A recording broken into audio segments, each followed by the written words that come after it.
Okay, so why don't I give you all a story time of what went on when I had a meeting with all of my line sisters and our advisors, and how they just spun the whole narrative on me and just made me out to be the villain. And I'm gonna go in and talk about the things that were said and just how they did me so fucking bogus, bro. Okay, and if you check the description below, I'm going to tag the other video where I go into a story time talking about what happened and what pretty much led up to us having the meeting in the first place, because there was an incident that occurred during homecoming weekend. So there's a whole story time that I have about that. I'm going to tag it below so you can be up to speed if you haven't heard the story already. But if you've been following me for a while, you've probably heard it by now. So now here's like another part of what happened when we went into the meeting with the advisors and how they did me so wrong. So how this came about is after the whole fiasco that happened during homecoming weekend, I reached out to one of our advisors, asking for help about, just letting her know what had happened and stuff like that. And she basically was saying like, okay, well, why don't we go ahead and have a meeting with all of your ships? So it was me, the other 5 of my ships, and then it was 2 other, advisors that were in the meeting with us. So it was 8 of us total, 8 including me. No, it was 9 of us total. So yeah. So anyway, what happened is while we were in the meeting with the advisors, this happened one night where when Kiera first walked into the room and everything, she was basically putting on this whole act as if she was the innocent one. Like she had this really sweet voice and she was talking like this. And then, when we were like trying to make small talk with the advisor as we're like allowing other people to come into the room, they're asking about like, oh, I heard the other girls got inducted. Like, did you all go to that induction? And Kiera goes, oh, well, we didn't go, but, I think Terry did go. Like, Terry went to the induction too. She was there, trying to make it seem like she was on my side, trying to make it seem like she was all cool with me, because from the jump, she was trying to get everybody to see her as this innocent little victim. Anyway, what happened is, once we all get into the room and everything, our advisor goes, okay, who would like to go first? So Kiera goes, me, I'll go first. So she goes in and she's basically starting to, gaslight the situation, talking about how, well, I don't like being babied, and I feel like Terry was babying me, and I was talking to her and she was just not listening to me. She was like on her phone, and that's just so disrespectful. And it was just so much that just kept happening. It was just like the last straw that broke the camel's back, and I just don't understand why we have such issues with each other. Bitch! She wasn't even talking about the fact that she had started the whole argument, basically started just attacking me out of nowhere. She wasn't talking about it. She was screaming and hollering at me, and that's why I was ignoring her and talking about how it was disrespectful. What she was basically saying in between the lines, it was disrespectful for me to not allow her to disrespect me. And then when she's talking about the last straw that broke the camel's back, bitch, she was the one that was doing all of this stuff to me. I should have been the one talking about the last straw that broke the camel's back, because that was the whole reason as to why I was there, because it was the last straw that broke my fucking back. So she was sitting here playing the victim, acting as if I was the villain and she was the victim and everything. And then what happened is, throughout the meeting, what happened is our advisors was allowing other people to speak their piece and say what they had to say. Like, well, what do you have to say? What do you have to say? Not one time did they say, okay, Terry, what do you have to say about it? But what should have happened is they should have been like, after Kiera said her piece, they should have said, okay, now Terry, what's your side of the story? But they didn't do that. It was after everybody else had said something and everybody else was just lying and just gaslighting, that by the time they said, okay, now what do you have to say? I was the last one that got to be able to speak. Then at that point, I was so overwhelmed by everything. I really couldn't think straight, couldn't even, and anytime I would say something, it's like they would cut me off and be like, okay, well, she's doing this. Like I had, I'm gonna get into that. Okay, so like I basically had said something else where I'm like, well, Kiera is always just competing with me. I feel like we haven't step practice and I'm twirling my cane and I'm like, look, this is what the color guards be doing. And then Kiera has to she would literally walk up to me, literally snatch the cane out of my hand and go, let me see this, take it out of my hand, and then start twirling the cane, because she was in color guard, I was in marching band, but I played the clarinet, okay? You know what I'm saying? And that's what they would do. They would toss their rifles, their sabers, their flag in the air.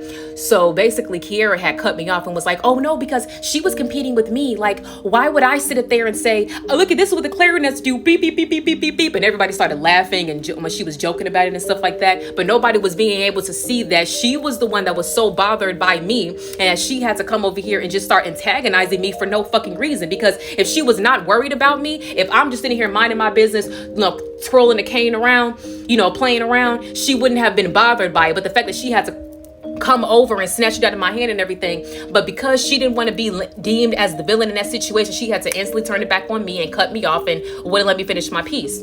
Another part that these bitches kept doing is that, Kiera was like, well, we just don't like the fact that she wears these wigs. This is when I was still, okay, look, I ain't got no fucking hair, okay? So I was wearing wigs at the time, all right?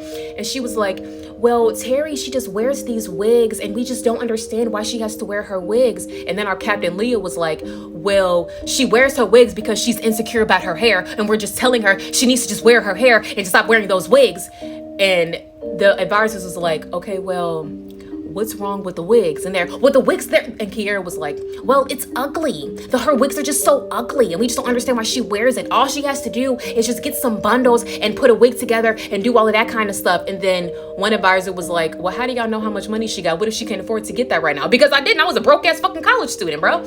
And then, and I'm like, they don't know how much money I got.